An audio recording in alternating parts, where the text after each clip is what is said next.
आसीगलाणी पार्वण ऋतु Malay पवन रे पार्वण ऋतुर बास्ना एबेठारु बारी होई गलाणी।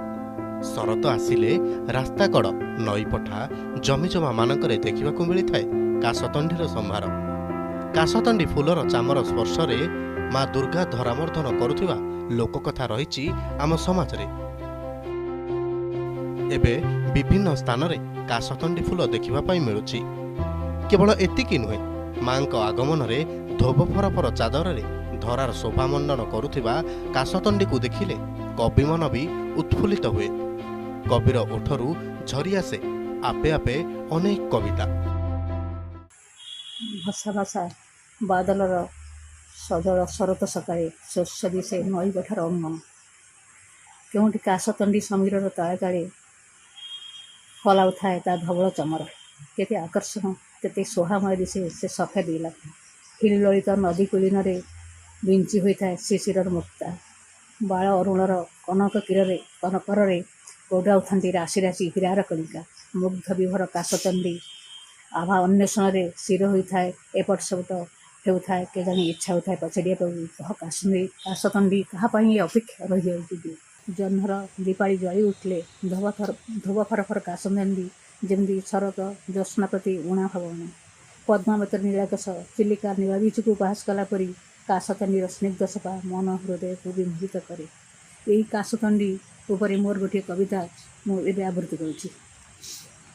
केते स्वतंत्रता देख ए काशतंडीर, केते पुणी पातर अंतर आकाशर जह्न आलुअर कुळु कुळु बहुमान ताने तानी काश क्लांत काशतंडी चाहे यात्रा पाई सजबाज भसा बादल रे मन मारी शोइथिबा तीर तंडुलित ज्योत्स्ना उदासे चाहुई खाली हसुथिबा काश फुले चकित विभोरे। केते धोब फरफर तोफा चंद्रर कठरू केते मनोहर चारिआड़ नई पठा स्निग्धतारे दिशे भरपूर। नव मथार अभा नक्षत्रे बढ़ाती हाथ छुईबाकू हिल्लोलित फुलर चामर। काच परी स्वच्छ परिष्कार जलराशि मुकुर धारारे प्रतिबिंब देखिबाकू उच्छन्न से काशतंडी चाही थाए नियारा बेलरे। जह्नर जातना जेते जीवनर अवसाद मान मेंटाई देवाकू अंटीपाती अनायसे थिरी थिरी लाजुआ हसरे नृत्यतार मिशिदाए समीर संगीत शुभ्रतारे जिने सिए ए सारा जगत महाशून्य पड़ी अच्छी पथ।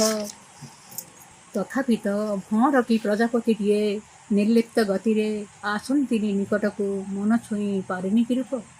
पथचारी टणामठार आहन केते खोजबाज दुर्विसह विक्षोभित हृदय दुनियार केते आकर्षण अकथ नियसे व्यथा जल जल जंत्रणादायक पराजित पीड़ा बही चित्रार्पित काशतंडी नदी जले भसायता स्वप्नर निर्मुख।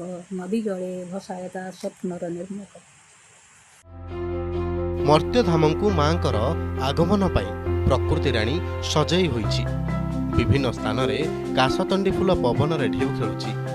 रास्ता रे जाउथिबा पथिकटिए हेउ बा नदी को गाधोई जाउथिबा युवक युवती हुंतु, काशतंडीर मनोरम दृश्य को उपभोग करती समस्ते।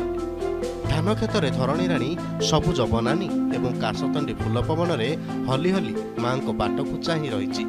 एई तो काशतंडीर रूप विन्यास।